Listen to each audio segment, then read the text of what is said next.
इस कहानी को देखने के बाद हर कोई गहरे विचार मय पर जाता है। एक बार की बात है, एक लंबा और बड़ा सेब का पेड़ था। एक छोटा लड़का रोज पेड़ के नीचे खेलने जाता था। तभी लड़का सेब खाने के लिए ऊपर चढ़ जाता था और थोड़ी देर के लिए पेड़ की छाया में सो जाता था।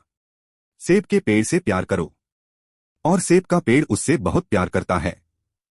बाद में वह छोटा लड़का बड़ा हुआ और उसने प्रतिदिन सेब खाना बंद कर दिया। एक दिन लड़का फिर से पेड़ के पास आया और सेब का पेड़ बहुत उदास दिख रहा था और उसके साथ खेलना चाहता था। लड़के ने कहा, नहीं, मैं तुम्हारे साथ खेलने के लिए बहुत छोटा हूँ।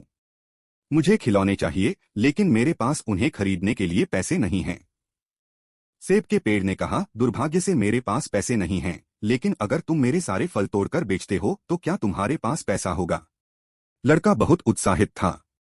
उसने सारे सेब उठाए और खुशी खुशी चला गया। उसके बाद लड़का बहुत देर तक सेब के पेड़ के पास नहीं आया और वह बहुत दुखी हुआ। अंत में एक दिन लड़का सेब के पेड़ के पास आया और उत्साह से उसे अपने साथ खेलने के लिए आमंत्रित किया। लड़के ने कहा, नहीं, मेरे पास समय नहीं है।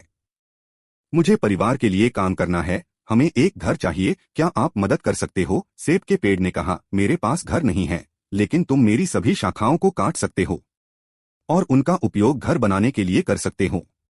इसलिए लड़के ने सभी शाखाओं को काट दिया और खुशी खुशी घर बनाने चला गया। तब से लड़का फिर कभी नहीं आया और सेब का पेड़ फिर से अकेलेपन और उदासी में डूब गया। एक गर्मियों में लड़का वापस आया और सेब के पेड़ ने खुशी से कहा, चलो लड़के, मेरे साथ खेलो। लेकिन लड़के ने कहा, मेरा मूड खराब है, मैं दिन ब दिन बूढ़ा हो रहा हूँ, मैं आराम करने के लिए समुद्र में जाना चाहता हूँ, क्या आप मुझे एक नाव दे सकते हो? सेब के पेड़ ने कहा, नाव लेने के लिए मेरे तने को काटो।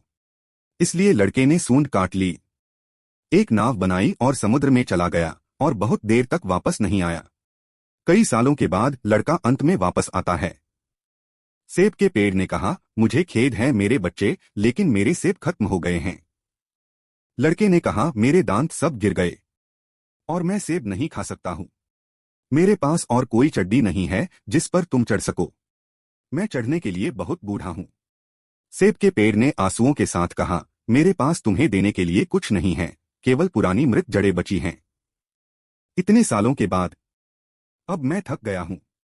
आराम करने के लिए जगह के अलावा कुछ नहीं चाहिए। सेब के पेड़ ने खुशी से कहा, ठीक है, पुराने पेड़ की जड़ें बैठने और आराम करने के लिए सबसे उपयुक्त हैं। आओ बच्चे, मेरे साथ बैठो और आराम करो। लड़का बैठ गया और सेब के पेड़ ने खुशी के आंसू बहाए। यह हम में से प्रत्येक की कहानी है। यह वृक्ष हमारा जनक है। जब हम छोटे थे तो हमें अपने माता पिता के साथ खेलना अच्छा लगता था, लेकिन जब हम बड़े हुए तो हम चले गए। वे तभी उनके पास वापस आते हैं जब उन्हें किसी चीज की जरूरत होती है या वे मुसीबत में होते हैं। चाहे कुछ भी हो, आपके माता पिता हमेशा आपके साथ हैं और वे आपको खुश करने के लिए अपना सब कुछ दे देंगे।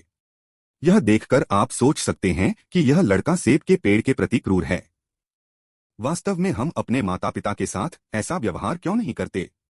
एक अंश मुझे बहुत पसंद है। इस दुनिया में सबसे बड़ा भाग्य यह है कि आप मेरे माता पिता हैं और मुझे आपका बच्चा होने का सम्मान है। तब तुम मेरे छोटे हाथ को बड़े हाथ से पकड़ लो और मैं तुम्हें सफेद बाल काले करके भेजता हूँ। इस अनमोल नसीब के लिए हम कड़ी मेहनत करते हैं। जो आपसे प्यार करता है उसे बहुत लंबा इंतजार न करने दें। यदि आप कड़ी मेहनत नहीं करते हैं तो कोई भी आपको वह जीवन नहीं दे सकता जो आप चाहते हैं।